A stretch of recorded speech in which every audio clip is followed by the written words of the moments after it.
बिस्मिल्लाहिर्रहमानिर्रहीम। प्रोग्राम बोलो के साथ मैं हूं शाहिद रिंद। नाजरीन, आज जो तीसरा दौर है हुकूमत और अपोजिशन का इंतखाबात की तारीख की एक तारीख पर इनकाद के हवाले से जो मीटिंग होनी है उसका, और आज इस तीसरे दौर में एक छोटी सी उम्मीद थी कि ये मुज़ाकरात अगर कामयाब होते हैं तो जो मुल्क में सियासी आइनी जो बहरान है वो किसी हद तक थम सकेगा। लेकिन आज ही के दिन शाराए दस्तूर पर supreme court practice and procedure bill पर जो है अदालती कार्रवाई हुई और 8 रुकनी बेंच जिसकी सरबराही जस्टिस उमर अता बंदियाल जो कि चीफ जस्टिस ऑफ पाकिस्तान है उन्होंने की, और उन्होंने पार्लियामान में जो कार्रवाई हुई है उसका पूरा रिकॉर्ड तलब कर लिया है। इस रिकॉर्ड के तलब करने के बाद हमारी मालूमात के मुताबिक रजिस्ट्रार ऑफिस ने स्पीकर कौमी असम्बली के दफ्तर से रब्ता किया और उन्हें यह बताया कि उन्हें रिकॉर्ड पेश किया जाए, तो जिस पर स्पीकर का जो ऑफिस है या जो कौमी असम्बली का ऑफिस है वहां से बताया गया कि जुबानी अहकामात पर यह रिकॉर्ड नहीं दिया जा सकता। तो उसके बाद तहरीरी तौर पर कौमी असम्बली को लिखा गया है। इस प्रोसीडिंग के बाद आज कौमी असम्बली का जब इजलास शुरू हुआ तो आते ही ख्वाजा आसिफ ने जो गुफ्तगू की कौमी असम्बली के इजलास में, उसे हम कह सकते हैं कि उन्होंने शाराए दस्तूर पर जो स्टैंड ऑफ था उस स्टैंड ऑफ का तिबले जंग बजा दिया है। ख्वाजा आसिफ ने क्या कहा सुनिए। यहाँ पे असेंबली में एक स्पेशल कमेटी बनाई जाए, एक हाउस कमेटी बनाई जाए सो जुल्फकार अली भुट्टो की शहादत का, यूसुफ रजा गिलानी साहब की डिस्क्वालिफिकेशन का, नवाज शरीफ की डिस्क्वालिफिकेशन का, आइन की एब्रोगेशन जो है 4 सफा जो है उसका हिसाब ले, अदलिया से हिसाब ले। इन्होंने कार्डिनल सिन कमिट किए हुए हैं, पाकिस्तान की अदलिया ने कार्डिनल सिन कमिट किए हुए हैं जिनकी कोई बख्शिश नहीं होती। नाज़रीन, ख्वाजा आसिफ की गुफ्तगू आपने सुनी। ख्वाजा आसिफ साहब ने तिबले जंग बजा दिया। पाकिस्तान मुस्लिम लीग नून क्या करने जा रही है और पाकिस्तान तहरीक इंसाफ क्या करेगी और लीगल जो हमारी फर्टर्निटी है वो इसको कैसे देखती है, इसके लिए हमने 3 मोअज़्ज़ज़ मेहमानों को मदऊ किया है। खीलदास कोस्तानी साहब हमें ज्वाइन कर रहे हैं पाकिस्तान मुस्लिम लीग नून से, मेरे साथ इस्लामाबाद स्टूडियोज में। इसके अलावा बैरिस्टर शुएब रजाक साहब हमारे साथ वीडियो लिंक पर होंगे, आईनी और कानूनी माहिर है, और वासिक कयूम अब्बासी साहब पाकिस्तान तहरीक इंसाफ से, वो भी हमारे साथ वीडियो लिंक पर होंगे। आप दोनों की अगर इजाजत हो तो जरा नून लीग से आज गुफ्तगू का आगाज करें। जितनी शोला बयानी ख्वाजा आसिफ साहब ने की है, खीलदास साहब क्या लग रहा है, आप लोगों ने फैसला कर लिया है कि फाइनल बैटल शुरू है? देखिए, बात यह कि हमारे जो पार्टी के कायद हैं नवाज शरीफ साहब या पार्टी की, उनका जो बयानिया है, हम हमेशा सिविल बालादस्ती की बात करते हैं। सही। और पार्लियामेंट की अगर कोई भी बेतौकीरी करेगा कहीं से भी होगी। सही। आपने देखा माजी में इस्टेब्लिशमेंट पे हमने तनकीद की, उनके सियासी किरदार पे। सही। और उन्होंने आके कहा कि हमने माजी में हमसे गलतियां हुई है। सही। और अब हमारा काम ये नहीं है, ना हमें करना चाहिए, और हम पॉलिटिकल हैं, हम न्यूट्रल है। सही। तो जब वो इतना बड़ा इदारा उन्होंने रियलाइज़ किया कि ये जो ठीक नहीं है, ज़ाहिर है हर किसी को अपने डोमेन में अपना काम करना है। सही। तो अब एक और जो पहले वो इमरान खान साहब के सहूलतकार थे, सही, अभी जो उनकी बकाया जाते हैं, जैसे जो सहूलतकार हैं साकिब निसार, सही, वो रिटायर तो हो गए हैं मगर उनकी जो सहूलतकारी है वो आज भी जारी है। सही। तो किसी सूरत में तो कैसे रियलाइज करवाएंगे, क्या करेंगे, ऑप्शंस क्या हैं आपके पास? सुना है कोई नोटिफिकेशन भी आप कर सकते हैं, कोई कानूनी बिल ला रहे हैं तौहीन पार्लियामान का, ऑप्शंस क्या है खीलदास साहब? देखिए, हमारे पास जो हमें आइन इजाजत देता है, आइन क्या इजाजत देता है? आइन के तहत हम करेंगे। हमारे पास पार्लियामेंट है, हम पार्लियामेंट के फ्लोर पे जो हमें इजाजत होगी, जो कानून साजी की जरूरत होगी वो हम करेंगे। सही। आप देखें, एक पार्लियामेंट एक बिल पेश करती है, बिल पास होता है, वो प्रेसिडेंट के पास जाता है, वापस आ जाता है। वो बिल अभी मतलब एग्जीक्यूटिव ही नहीं हुआ तो उस पर नोटिस लिया गया। साहब, बिल की टाइमिंग पर लोगों को एतराज है कि आप लोगों ने गलत टाइम पे किया। आपका सिर्फ एक सवाल यह है आपसे कि आपके ऑप्शंस क्या हैं? डी नोटिफाई करने जा रहे हैं किसी बड़ी शख्सियत को एक नोटिफिकेशन के जरिए, या तौहीन पार्लियामान का बिल कौमी असम्बली में 15 को जो आपने ज्वाइंट सेशन बुलाया है उसमें एक रखने जा रहे हैं? देखें, हम हर काम आइन के अंदर दायरे के रहकर करेंगे। जो हमें आइन कहता है वो हम करेंगे, कानून के मुताबिक करें। कोई भी इनलीगल गैर आइनी कदम नहीं उठाएंगे। बाकी मेहमानों मैं सिर्फ ये बात करता हूँ, मैं याद दिला दूं आपको भी, कौम को भी, इस मुल्क में 4 दफा आइन टूटा है। 1 दफा जनरल जिया ने तोड़ा है, 2 दफा मुशर्रफ ने तोड़ा है, 1 दफा इमरान खान की क़यादत में सूरी साहब और इनके सदर ममलकत ने तोड़ा है। आइन शिकन हुआ है और सुप्रीम कोर्ट ने ये भी कहा। वासिक कयूम अब्बासी साहब को गुफ्तगू में ऐड करता हूं, उन्हें पार्टी का टिकट मिल गया, मुबारक को। अब पता नहीं वो वैसे ही टिकट मिला है जैसे ऑडियो लीक्स वाला टिकट था या दूसरे तरीके से मिला है, लेकिन 14 मई को बजायर इंतखाबात होते हुए नजर नहीं आ रहे वासिक कयूम साहब? यकीनन इंतखाबात तो तब तक नहीं होंगे ना जब तक डॉक्ट्राइन ऑफ नेसेसिटी के तहत ये लोग आइन से मावरा होके फैसला करें कि इलेक्शन तब होंगे जब पीडीएम को सूट करेगा। सही। इलेक्शन तब होंगे जब इनको मुनासिब लगेगा कि आज हमारे पास वोट बैंक तैयार हो गया, अब हमें इलेक्शन कराना चाहिए। सही। ना माने किताब को, ना माने पॉलिटिकल पार्टीज को, ना माने जमहूरियत को, ना माने। और तो और कल आपने सुना मरियम नवाज ने दोबारा से चीफ जस्टिस और जस्टिस एजाजुल एहसन को दोबारा से तनकीद का निशाना बना। 15 में से 8 जजेस के ऊपर तनकीद है, डायरेक्ट वीडियोस चल रही हैं। तो इसका मतलब ये है कि इनको जिसने गंदा कहा, इनका काम उस पर कीचड़ उछालना, वीडियोस लीक करना, ऑडियोस लीक करना। अगर ये जमहूरियत है तो वासिक साहब जैसे आपने जो बात की कि ये डॉक्ट्राइन ऑफ नेसेसिटी की बात हो रही है और उसके तहत वो इलेक्शन नहीं करवाएंगे, हमारे पास जो मालूमात हैं या जो अब तक की अदालती प्रोसीडिंग्स और कौमी असेंबली की आज की प्रोसीडिंग, अगर हुकूमत 14 मई को इलेक्शन अगर नहीं होते, आपका लाएअमल क्या होगा? और अगर हुकूमत पार्लियामान से कोई इंतहाई इकदाम उठाती है, चाहे वो ताहीन पार्लियामेंट का बिल हो या फिर कोई नोटिफिकेशन का इजरा हो, जैसे कि कहते हैं एग्जीक्यूटिव ऑर्डर गिलानी साहब ने किया था जजेस की बहाली का, ऐसा कोई एग्जीक्यूटिव ऑर्डर अगर होता है तो पीटीआई के क्या ऑप्शंस हैं? कानून साजी के इख्तियार को समझना और इख्तियारात से तजावज करना, इन दोनों में बहुत बड़ा फर्क है। क्या गवर्नमेंट, आप ये बखूबी वाकिफ है गवर्नमेंट इस बात से कि भाई वो जो असेंबली के रूल ऑफ प्रोसीजर जो है, मैं सिर्फ मोटी बात पूछना चाहता हूँ, मेरे साथ पार्लियामेंटेरियन होंगे, चलो सीनियर होंगे, असेंबली के रूल ऑफ प्रोसीजर जो है वो आपको जजेस बना के देते हैं। सही। और सुप्रीम कोर्ट के जो रूल ऑफ प्रोसीजर होंगे वो आपको पार्लियामेंट बना के देगी। क्या कहाँ की बातें जोड़ते हैं, कहाँ की चला रहे हैं, खुदा को फी करे। सही। कोई ऐसी कहानी नहीं है। अगर ये एक्सट्रीम पे जाते भी हैं, हमारा एक ही मतलब आज की तारीख में हमारे दोबारा से रात को 9 बजे का टाइम तय हुआ। सही। हम चाहते हैं कि पाकिस्तान की बेहतरी यही है कि हम लोग इसको पॉलिटिकल, लोग हमें कहते थे आप बात करें, तो हम बैठ गए, हम बात कर रहे हैं। लेकिन वासिक कयूम साहब, फिर ऐसे मुज़ाकरात का क्या फायदा जब खान साहब शर्तें लगाएं कि जी 14 मई से पहले कौमी असेंबली तहलील हो, फिर हम मुज़ाकरात करेंगे। देखें, मुज़ाकरात फिर गैर मशरूत होते हैं।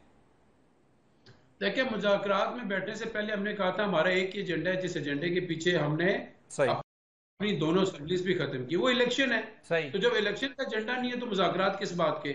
और अगर गवर्नमेंट को ये बात समझ आ गई थी कि भाई अभी उनसे इकोनॉमी स्टेबल नहीं हो रही क्योंकि आदम इस्तेकाम है सियासी, तो वो भी तो इस बात के ऊपर आगे कि ठीक है हम इसको अगर आपकी इसी बात को लेता हूं तो फिर तीसरे दौर तक पीटीआई को आना ही नहीं चाहिए था। शोएब रजाक साहब हमारे साथ हैं। शोएब साहब, आज जो अदालत में प्रोसीडिंग्स हुई या जो स्टैंड ऑफ हमें गुज़िश्ता 2-4 हफ्तों से नजर आ रहा है शाराए दस्तूर पर, अब तो आज ख्वाजा आसिफ ने बड़े खुले लफ्जों में कह दिया है कि जी हमसे जो रिकॉर्ड तलब किया है हमारे पड़ोसियों ने, क्या हम उनसे रिकॉर्ड तलब कर सकते हैं? और उन्होंने तजवीज़ भी दी है स्पीकर को कि मंगवाएं रिकॉर्ड अदालतों से भी कि कितने मुकदमात की प्रोसीडिंग्स होती हैं, बेंचेस कैसे बनते हैं। तो कैसे देख रहे हैं आप इस सूरत हाल को? देखिए सर, दो बातें हैं।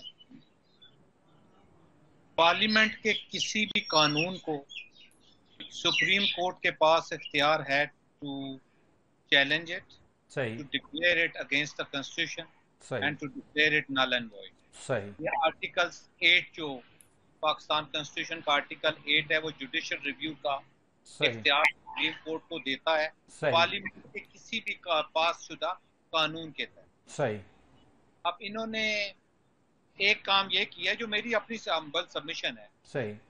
कि इन्होंने 184(3) के अंदर जो पावर सुप्रीम कोर्ट को दी गई हैं, उनके ऊपर कदगन लगाने के लिए इन्होंने सिंपल लेजिस्लेशन की। सही। तो सिंपल लेजिस्लेशन के जरिए आप कानून के अंदर तो तब्दीली ला सकते हैं, लेकिन आइन के अंदर आप तब्दीली नहीं ला सकते। ठीक है। आइन में तब्दीली लाने के लिए आपको 2/3 मेजोरिटी चाहिए। सही। और सिंपल जो मेजोरिटी है उसके जरिए आप एक कानून साजी कर सकते। सही। इशू ये है। लेकिन आज जो सूरत-ए-हाल डेवलप हुई है, ये तो सारी वो चीजें हैं जो हम हिस्ट्री में भी डिबेट कर रहे हैं और पिछले कई हफ्तों से। आज की जो सूरत-ए-हाल है उसमें आपको शाराए दस्तूर पे अब तसादुम दिखाई दे रहा है या तसादुम टल सकता है अभी भी? इसमें इससे पहले कि मैं जरा एक बात कंप्लीट कर लूं, फिर आपको मैं आपके इस सवाल का जवाब दूं। दूसरा इशू ये होता है कि सुप्रीम कोर्ट के पास अख्तियार है अपने रूल्स एंड रेगुलेशन बनाने का। सही।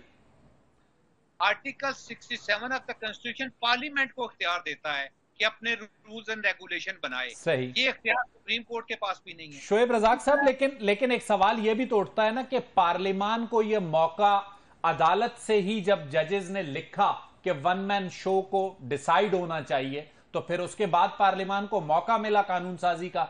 आवाज तो घर के अंदर से आई है, बाहर से नहीं आई।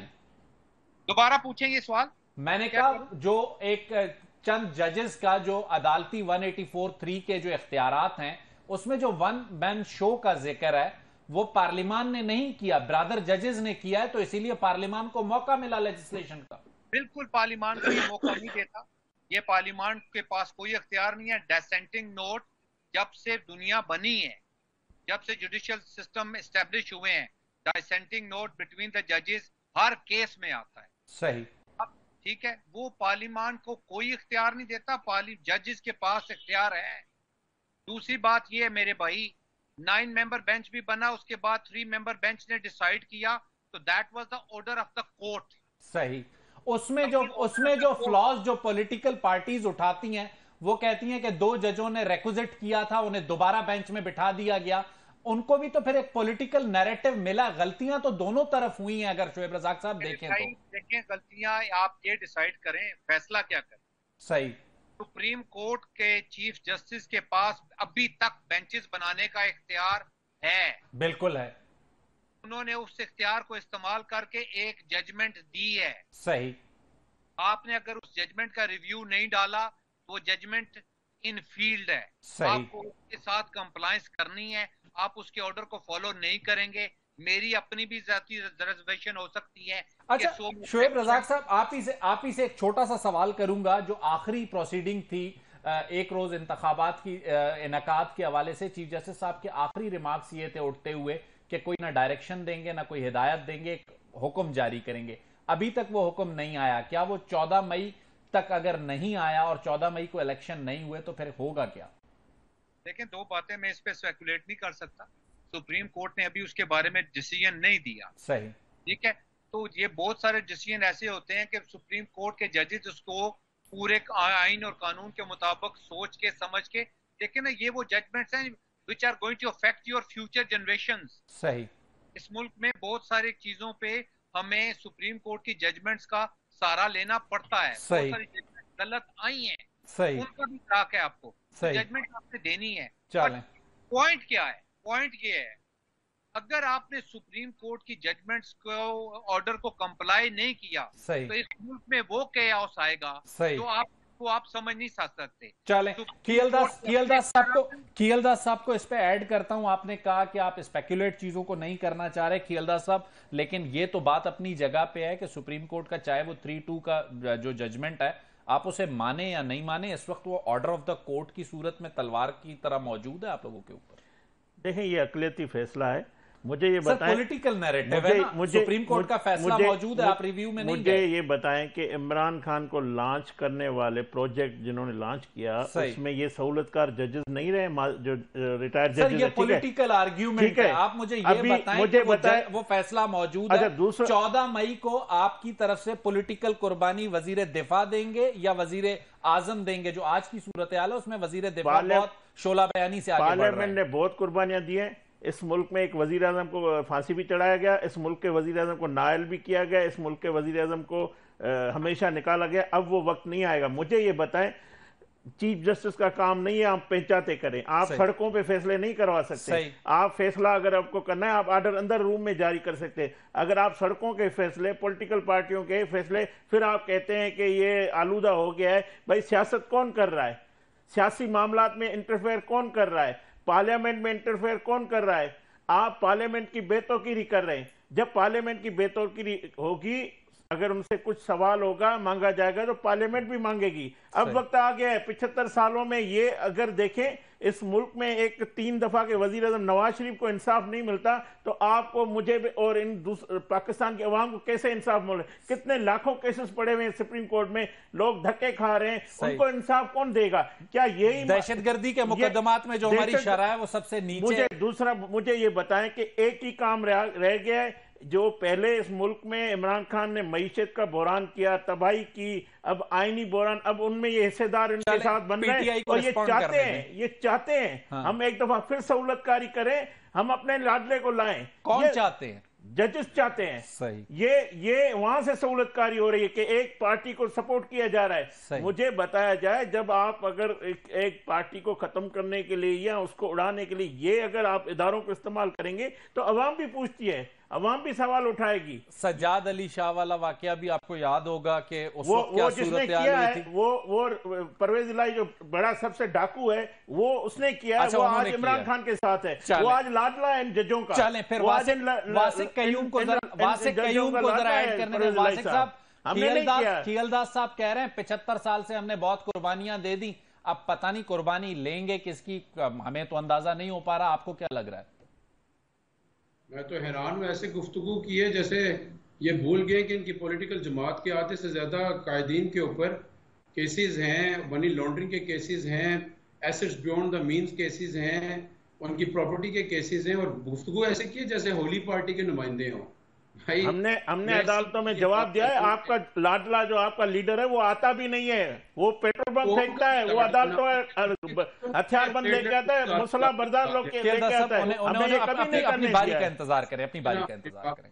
स्टेज पे गुफ्तगू करने में और चैनल पे गुफ्तगू करने में फर्क है। चैनल पे यही होगा, जवाब देंगे अगर आप ऐसी गलत बात करेंगे। हम ये इन्हीं बातों से मुल्क आज उन्हें अपना आर्ग्यूमेंट कंप्लीट करने दें। जी, आप अपना आर्ग्यूमेंट अपने टाइम पे दीजिएगा। मैं सिर्फ आपको एक गुजारिश कर रहा हूँ कि भाई ये होली पार्टी की लीडरशिप नहीं है। हमें बिल्कुल मालूम है कि आप जिनकी नुमाइंदगी कर रहे हैं उनके ऊपर कहाँ का क्या क्या केसेस हैं। मुख्तसर बात यह है कि पाकिस्तान आगे कैसे बढ़ेगा, अवाम ये पूछती है। सही। पाकिस्तान आगे रूल ऑफ लॉ पे बढ़ेगा। रूल ऑफ लॉ बुक के अराउंड है, बुक के अंदर है, बुक के गिरदोनवा में तमाम पॉलिटिकल पार्टीज अपनी एग्जिस्टेंस को ढूंढे तो आपके मुल्क में बेहतरी आ जाएगी। चलें वासिक कयूम साहब, एक छोटा सा ब्रेक लेता हूं। ब्रेक के बाद दोबारा आपसे गुफ्तगू का आगाज करेंगे। इसी रूल ऑफ लॉ के लिए सुप्रीम कोर्ट ने पीटीआई को हुक्म दिया था पंजाब में बल्दियाती इलेक्शन का। उस दिन अगर उस पर अमल दरामद किया होता तो आज रूल ऑफ लॉ की बात बहुत अच्छी लगती। लेते हैं छोटा सा ब्रेक, ब्रेक के बाद दोबारा आते हैं। वेलकम बैक नाजरीन। ब्रेक पर जाने से पहले वासिक कयूम साहब अपना आर्ग्यूमेंट कर रहे थे और उनका आर्ग्यूमेंट इंटरप्ट मैंने किया। तो वासिक कयूम साहब, जो भी सूरत-ए-हाल अब तक की है और आपने जो रूल ऑफ लॉ की बात की, काश 3.5 साल इसी रूल ऑफ लॉ को आप लोग लेके चलते, वो हमें नजर नहीं आया। तो उसके नतीजे में आज आप रूल ऑफ लॉ की बात करते हुए मुझे कम से कम अच्छे नहीं लगते। तो मुझे ये बताइए कि अगर 14 मई को इलेक्शन नहीं होते, पीटीआई का हिकमत अमली क्या है? हमारी आज की जो बैठक हो रही है जी, वो सबसे ज्यादा इंपॉर्टेंट उसका नतीजा आना है। सही। उसके नतीजे में अगर तो जो कहीं डेडलॉक है वो रिजॉल्व हो जाता है और डेट आ जाती है बावी मुशावरत के साथ इलेक्शन की और ये कोर्ट में जमा हो जाती है, तो यकीनन तमाम तर जमातें अपनी अपनी जो नेशनल कैंपेन उस पर चले जाएगी। आपको लगता है कि कंसेंसस हो जाएगा आज? देखें, वक्त से पहले क्या बोलूं, उनकी नीयत तो नजर आ गई जो उन्होंने ड्यूरिंग डायलॉग जो परवेज इलाही के घर पे किया, वो तो सारी कौम ने देख लिया ना। वो तो हाथ से तजावज का, और भी हमारे कई कायदीन के ऊपर पर्चे, अली अमीन के ऊपर पर्चे, इसके अलावा कई लोगों को पकड़ा बंद किया। छोड़े, मैं असल बात की तरफ आना चाहता हूँ।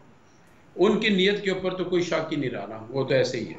लेकिन हम ये चाहते हैं कि पाकिस्तान में बेहतरी के लिए ये डायलॉग मुकम्मल होना चाहिए और कामयाब होना चाहिए। अगर तो ये हो जाता है और ये कानून की बालादस्ती हो जाती है, जमा हो जाती है जो कोर्ट में तारीख, तो फिर तो अपनी अपनी कैंपेन है। अगर नहीं जमा होती तो हमें रूल ऑफ लॉ और आइन की पासदारी के लिए फुल फ्लेज कैंपेन हम लॉन्च करेंगे पूरे पाकिस्तान में। और मेरे नजदीक खान साहब ने जैसे कहा कि another long March is much waiting, तो फिर मेरे ख्याल में लॉन्ग मार्च है। खियलदास कोहिस्तानी साहब, लॉन्ग मार्च फिर तैयार है? देखें, लॉन्ग मार्च 25 मई को भी ये लेके आए थे, नाकाम हुई। सही। उसके बाद फिर इन्होंने लॉन्ग मार्च लाहौर से निकाली, वो भी नाकाम हुई। सही। कल इन्होंने मजदूरों के नाम पे जो फ्रॉड किया, एक मजदूर नहीं था वहाँ, और पिंडी में आपने देखे कितने लोग थे शाह महमूद कुरैशी के साथ।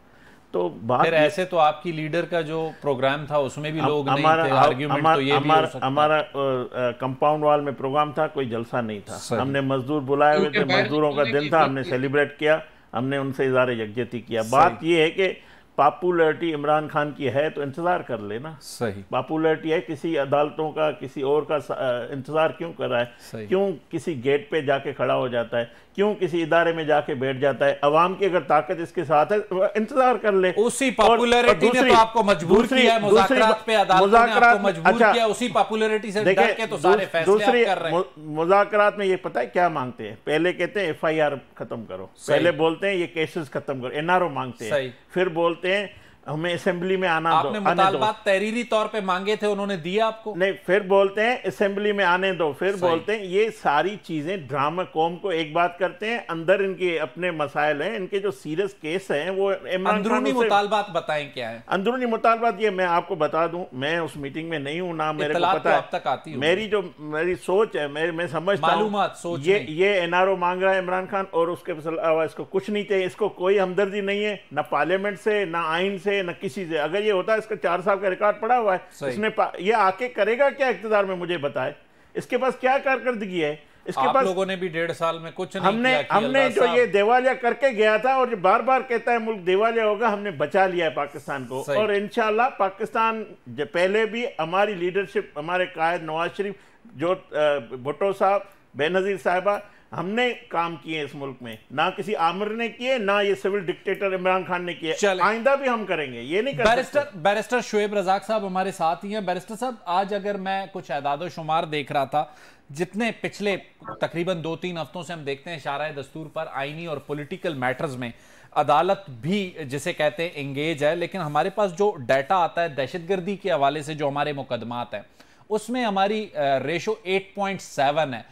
आपको नहीं लगता कि हमने भी अपना फोकस चेंज किया हुआ है बहुत ज्यादा दीगर मामलात पे, जो असल इश्यूज हैं मुल्क के, उसको सबको छोड़कर हमने जहां पे सियासतदान जिस तरफ हमें अपनी पॉलिटिकल ईगो के लिए ले जा रहे हैं, उसी तरफ चल रहे हैं? देखिए, जब सियासतदान अपने फैसले बैठ के सेटल नहीं करेंगे, पार्लियामेंट के अंदर नहीं करेंगे, तो फिर दूसरी एक कुव्वत को तो चांस मिलेगा टू डिक्टेट देम। सही। अब ये रिस्पॉन्सिबिलिटी तो सियासत की बनती है ना। आपको पता है कि सियासत के बहुत सारे डिसीजन क्या कभी अदालत में हो रहे होते हैं या GHQ में हो रहे होते हैं, तो ये तो लम्हा फिक्रिया है ना सियासत के लिए, कि सियासत में अपने अपने डिसीजन, छोटी सी बात है। आजकल जो हो रहे हैं मुज़ाकरात हो रहे हैं, मेरी अभी आज शाम को PTI के एक दोस्त से मुलाकात हुई, तो मतलब दोनों तरफ से कोई नीयत नहीं है कि ये मुज़ाकरात कामयाब हो। तो फिर बैठे क्यों हुए हैं शुएब साहब? तो बैठे ये हो रहे हैं, ऑप्टिक्स है ना, ऑप्टिक्स है। आपने किसी न किसी को एक मैसेज देना चाहिए, हम बैठे हुए हैं, and you are trying to buy time. कोई बंदा भी दूसरे के साथ नहीं है। सियासत जब अपने फैसले पार्लियामेंट में नहीं करेगी तो अदालत में करेगी या किसी और जगह करेगी, तो उसके बाद सियासत की अपनी औकात में कमी वाकया होगी, जो कि हो चुकी है। अब जहां तक अदालत का ताल्लुक है, बिल्कुल सही कह रहे हैं। देखे ना, जब बार काउंसिल, बार एसोसिएशन, वकील इस मौजू पे बात करते थे कि जी 184(3) का आपने इसको सेटल करना है, सही, तो सिस्टमैटिकली आपने देखना है, बहुत सारे जजेस को इन्वॉल्व करके 184(3) का सो मोटो एक्शन लेना है, तो कोई बंदा बात नहीं कर रहा था। फिर अदालत के अंदर से आवाज आई। तो ये बहुत सारे कंसर्न्स हैं जिनके ऊपर हर इंस्टीट्यूशन को अपने दायरे कार में रह के अपनी बेहतरी के लिए काम करना है।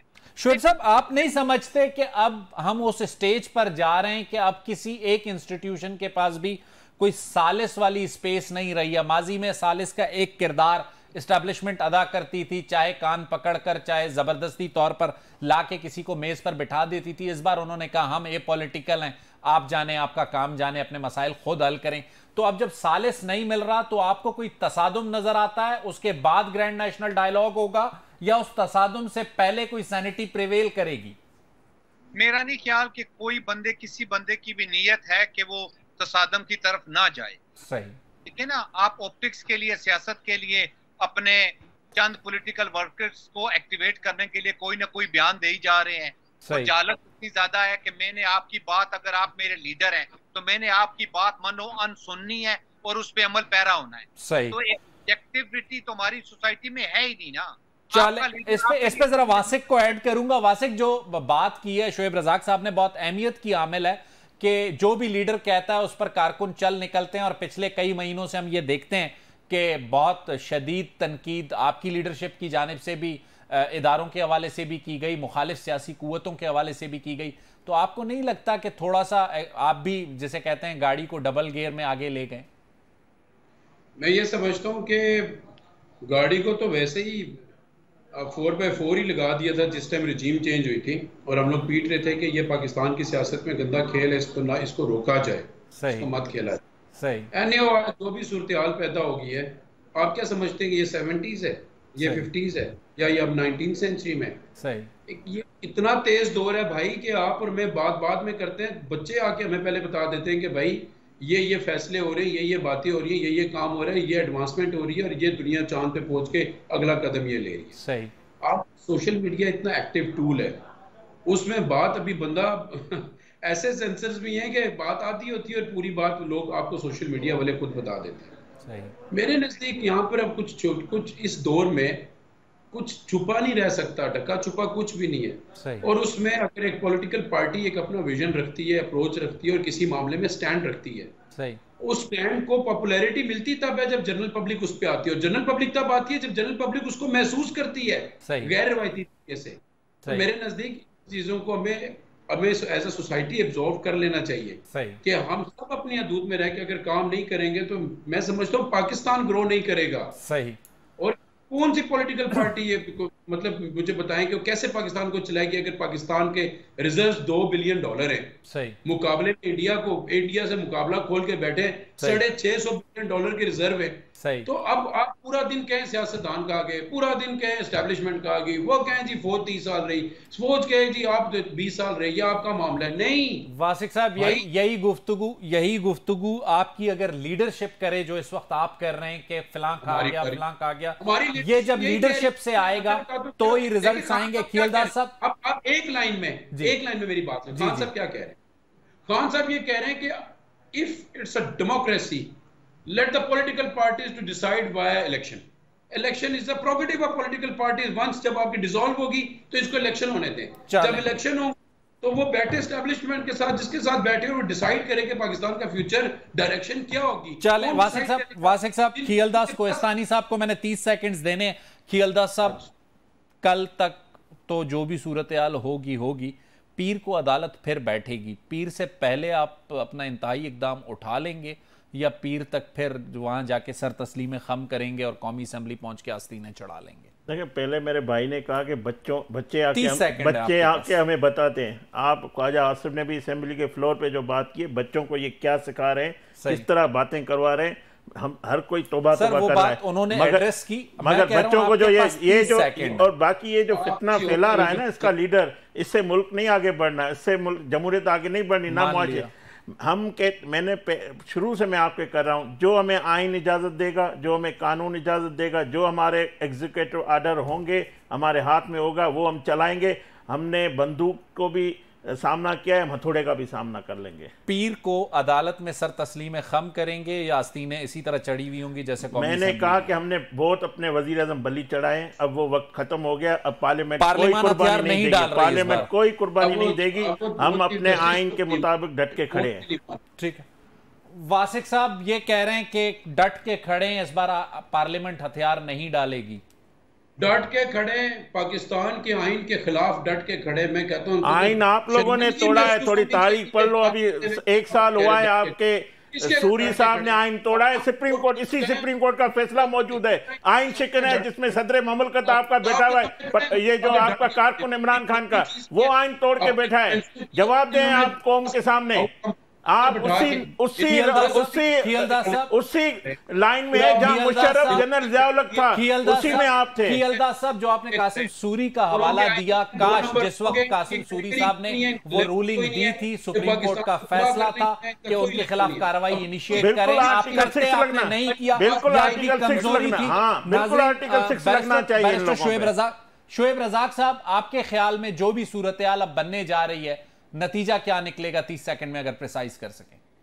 देखिए, मुझे तो एक किस्म का एज ए कंसर्न पाकिस्तानी बड़ी तशवीश हो रही है कि लोगों को इस चीज का इदराक नहीं है कि वो इस मुल्क को किस तरफ लेके जा रहे हैं। सही। ना तो कोई मीनिंगफुल डायलॉग हो रहा है, ना वो सुप्रीम कोर्ट का। आप देखें ना, सुप्रीम कोर्ट के डिसीजन को आप ना मान के देखिए मेरी अपनी रिजर्वेशन थी रिगार्डिंग द बेंच, सही, लेकिन सुप्रीम कोर्ट को ऑर्डर को ना मान के आप किस तरफ मुल्क को लेके जा रहे हैं? इसी सुप्रीम कोर्ट में सर एक वजीर आजम को तख्तेदार चढ़ाया गया, इसी सुप्रीम कोर्ट में गलतियां भी हुई है, फैसले भी आए हैं। कब तक हम अपने लाश उठा रहेंगे, कब तक हम अपने वजीर आजम का बलि चढ़ाते रहेंगे? मुझे बताएं, क्या इस मुल्क, ये मुल्क आगे इसी तरह नहीं बढ़ेगा? आप जब भी चाहें सियासतदान आके कुर्बानी दे, सियासतदान साहब आपका, शोएब रजाक साहब आपका और वासिक कयूम साहब, आप तीनों मेहमानों का बहुत बहुत शुक्रिया। नाजरीन, अदालत में प्रोसीडिंग्स जारी हैं, पीर को दोबारा समाअत होगी। अदालतों की जब हम बात कर रहे हैं तो अदालतों के अंदर ही दहशतगर्दी के मुकदमात आते हैं और दहशतगर्दी के मुकदमात में अदालती फैसलों का रेशो क्या है,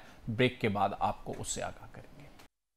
वेलकम बैक नाजरीन, ब्रेक के बाद एक बार फिर आपके सामने हाजिर खिदमत हैं और ब्रेक पर जाने से पहले हम जो पॉलिटिकल सिनारियो है और जो अदालती कार्रवाई है और उसके बाद फिर जो पार्लिमान का इजलास शुरू हुआ है उसके हवाले से आपको जो राय थी हमारे मेहमानों की वो हमने आपके सामने रखी। इस ब्रेक के बाद जिस अहम मौजू पर अब हम बात करेंगे वो मौजू है अदालती सिलसिले से ही मुंसलिक और मौजू है दहशतगर्दी के जितने भी मुकदमात हमारे सामने आते हैं उसमें जो सज़ाओं का रेशो है वो पूरी दुनिया में सबसे कम, अगर हम कहें जिन ममालिक में होता है उनमें पाकिस्तान का शुमार होता है। और अभी तक के जो एदाद शुमार हमारे सामने हैं, 1997 का जो ATC एक्ट है उसके मुताबिक पाकिस्तान में जो सज़ा देने की शरह है वो 8.7 है। इस मामले पर आज हम बात करेंगे। जो मौजूद मेहमान मुझे इस टॉपिक पर ज्वाइन कर रहे हैं, ब्रिगेडियर रिटायर्ड हारिस नवाज साहब। ब्रिगेडियर साहब, आपको खुशामदीद कहता हूँ। Thank you. ब्रिगेडियर साहब, इस वक्त मुल्क में एक सवाल ये होता है कि पॉलिटिकल क्राइसिस है, इकोनॉमिक क्राइसिस है, लेकिन जो सबसे बड़ा क्राइसिस है तकरीबन, अगर गलत नहीं हूँ तो 1.5 दहाई या 2 दहाई से हम एक जंग लड़ रहे हैं जो दहशतगर्दी का सामना है मुल्क को। उस दहशतगर्दी को काबू करने के लिए जो दहशतगर्दों को सजाएं देने का मामला है उसमें हम सबसे कमज़ोर हैं। आपको नहीं लगता कि अगर उसमें हम बेहतर होते तो इकोनॉमिक क्राइसिस कम अज़ कम मुल्क में ना होता, और फिर जो लॉ एंड ऑर्डर की सिचुएशन अगर बेहतर होती तो फिर पॉलिटिकल क्राइसिस भी इतना ना होता? देखें, ये एक बहुत ही सोर पॉइंट है, बहुत तकलीफ दे बात है कि मुसल्लह अफवाज इतने बड़े बड़े हीनस क्राइम में जो टेररिस्ट होते हैं उनको पकड़ते हैं, कुछ तो मारे जाते हैं, चले वो तो चले गए। सबसे इम्पोर्टेंट होता है जो ज़ख्मी और जिंदा पकड़े जाते हैं उनसे इंटेरोगेशन की जाती है, उनसे डिटेल ली जाती है, उसके बाद उनकी बहुत डेलिब्रेशन के साथ प्रॉब्लम ये होती है कि उनको आप पुलिस के हैंड ओवर करते हैं ना। पुलिस पे हैंड ओवर करने के बाद वो उनकी कोई इतनी प्रॉपर तरीके से इंटेरोगेशन नहीं होती है, बहुत सही प्रोसिक्यूशन का केस नहीं बनाया जाता। और उसके बाद अगर आपको याद हो पेशावर में आज जब ये इवन जो ये APS के स्कूल के पेशावर के बच्चों की शहीद, उनमें टेररिस्ट पकड़े थे, उनमें से भी कुछ को हाई कोर्ट ने बरी कर दिया या उनको बेल दे दी गई, और बेल देने के बाद वो गायब हो जाते हैं। अगर मिलिट्री कोर्ट्स के प्रोसीडिंग दी तो आप उसके बाद एपलेट कोर्ट बनाएं, सही, जहाँ पर अपील जानी चाहिए, जो प्रोसीजर है उसके बाद चीफ आमिर साहब के एप्लीकेशन जाती है कि जी मुझे माफ़ी दिया नहीं जाए दे। प्रॉब्लम ये है कि इसमें हम बहुत कोताही करते हैं, और जो एफर्ट की होती है वही जो इन्वॉल्व थे वो दोबारा जाके उन्होंने TTP को ज्वाइन किया और वो दोबारा कत्ल गारत पे शुरू हो गए। सही, इसके लिए we need to have evolve national action plan में पहले 20 थे, फिर 14 हुए, बट वाई कांट हमने उसमें कहा था जुडिशियल रिफॉर्म्स होंगी, जब स्पेशल कोर्ट बने उसके बाद कहा जुडिशियल रिफॉर्म्स होंगी ताकि सिस्टम ठीक करेंगे। ना स्पेशल कोर्ट्स बने, ना स्पीडी ट्रायल है, वो ट्रायल भी क्यों 3 4 साल के नहीं होते हैं, आप बनाएं कि 3 महीने में आपने इस कोर्ट को सबमिट ट्रायल करके फारिग करना है। सही, ये सिस्टम बहुत जरूरी है, ये नहीं करेंगे तो ये इनकरेज होते हैं। It should act as a deterrent. Haris Nawaz साहब, जो डाटा हमारे सामने आता है उसमें 30,000 से जायद वाकयात हैं, 80,000 जो है जानों की कुर्बानी है, सिक्योरिटी फोर्सेस ने तकरीबन 6,000 शहादतें, 20,000 जख्मी हुए, 152 अरब डॉलर का पाकिस्तान की इकॉनमी को नुकसान हुआ। और आज भी हम देखते हैं कि अगर मैं देखता हूं 17 हाई प्रोफाइल केसेस थे जिनमें लोग गिरफ्तार हुए और उन्हें फिर दोबारा कमजोर प्रोसिक्यूशन की वजह से आज़ादी मिल गई। हम जितनी तरजीह सियासी आईनी मुकदमात को देते हैं, आपको नहीं लगता कि इतनी ही तरजीह हमें सबसे बड़ा जो थ्रेट है इस वक्त दहशतगर्दी का है और उसकी जो अदालतें हैं उसको इतनी तरजीह देनी चाहिए जितना हम पॉलिटिकल और कॉन्स्टिट्यूशनल मैटर्स को इस वक्त चाहे हुकूमत की तरफ या अदलिया की तरफ दे रहे हैं? देखें, इससे ज़्यादा देनी चाहिए, इसलिए कि ये आपके मुल्क को इकॉनमी को तबाह कर रहे हैं, ये मुल्क में दहशतगर्दी फैला रहे हैं, ये मुल्क के अवाम की जानो माल को जो है वो नुकसान पहुंचा रहे हैं। हमारे फौज के लोगों को शहीद, और उसके बाद उनको उनके लिम्ब देखेंगे माइनफुल में कितने उड़ गए। अभी आपके सामने ऐसे प्रोपेगेंडा है कि एक बच्चे की टांग उड़ गई माइन पे नॉर्थ पाकिस्तान में, और कहा यह गया जी फौज की वजह से, जबकि ये सारी माइन जो है ये टीटीपी के दहशतगर्दों ने बिछाई है कि मिलिट्री ऑपरेशन ना कर सके। अच्छा हारिस नवाज साहब, ये जो माइंस की आप बात कर रहे हैं, एचआरसीपी की भी एक रिपोर्ट कुछ दिन पहले नजरों से गुजरी थी। इन माइंस का चैलेंज टीटीपी ने बिछाई थी, तो इनकी स्वीपिंग या क्लियरेंस फिर किसकी जिम्मेदारी है? देखें, बिल्कुल ये पाकिस्तान मिलिट्री ने नहीं बिछाई थी। नंबर एक, ये 105 किलोमीटर का एरिया आइडेंटिफाई किया फौज ने कि इसमें दहशतगर्दों ने माइन फैलाई है। सही। 65 to 70 बल्कि 73 किलोमीटर का एरिया फौज ने क्लियर कर दिया है। सही। And this is ongoing operation. सही। आई एम श्योर कि कुछ अर्से के अंदर जो 30-35 किलोमीटर है ये भी क्लियर हो जाएगा। सही। But who is responsible? ये प्रोपेगेंडा, ये जो चीजें हैं, ये फौज और अवाम में अननेसेसरी जो होती है ये दूरियां पैदा करती है और अभाम पैदा करती है। इसके लिए कोई आपको तरीका कार कराना चाहिए। इधर फौज इंटेलिजेंस बेस्ड ऑपरेशन कर रही है अफगानिस्तान, बलूचिस्तान में, केपीके में। उसके बाद वो सारा काम भी करते हैं। एक तो दोबारा आप निगोशिएट करते हैं, फिर वो दोबारा आ जाते हैं, फिर ऑपरेशन शुरू हो जाते हैं। बट कम अज कम ये चीज़ों को रियलाइज तो करना चाहिए और इसके लिए कानून साजी होनी चाहिए। मैं तो अभी भी कहता हूँ, ये अभी भी असेंबली में देखें कैसे बात हो रही है, ख्वाजा से सुप्रीम कोर्ट के बारे में बात कर रहे हैं। यहाँ बात करें ना कि ये मुल्क में दहशतगर्दी है, कानून साजी करें। 3 महीने के अंदर स्पीडी ट्रायल होगा, डिसीजन होगा और सजा होगी, तो बाकी सब के सब डिटरेंस होगा, सब डर जाएंगे कि हमें सजा हो रही है। जी हारिस नवाज साहब, आपका बहुत बहुत शुक्रिया, आपने हमें ज्वाइन किया और अपनी राय का इजहार किया इस सूरत-ए-हाल पर। नाजरीन, अगर हम बात करते हैं और हर वक्त मिसालें देते हैं कि फ़लाँ मुल्क हमसे इतनी ज़्यादा तरक्की कर गया, फ़लाँ मुल्क हमसे इतनी ज़्यादा तरक्की कर गया, सिर्फ कुछ एदाद-ओ-शुमार हैं। बरतानिया, चीन और जापान जैसी रियासतों में जो जस्टिस का सिस्टम है, खासकर दहशतगर्दी के मुकदमात की अगर बात करते हैं, 88%, 99% वहाँ के ये शरह है हमारे सामने, और हमारी है 8.7%। जब हम इस 8.7% को 87% करेंगे तो फिर हमारी भी तरक्की का पहिया उसी तरह घूमेगा जैसे बरतानिया, जापान या बड़े ममालिक का घूम रहा है। और कल तक मुझे शाहिद रिंद को इजाज़त दीजिए। अल्लाह हाफ़िज़।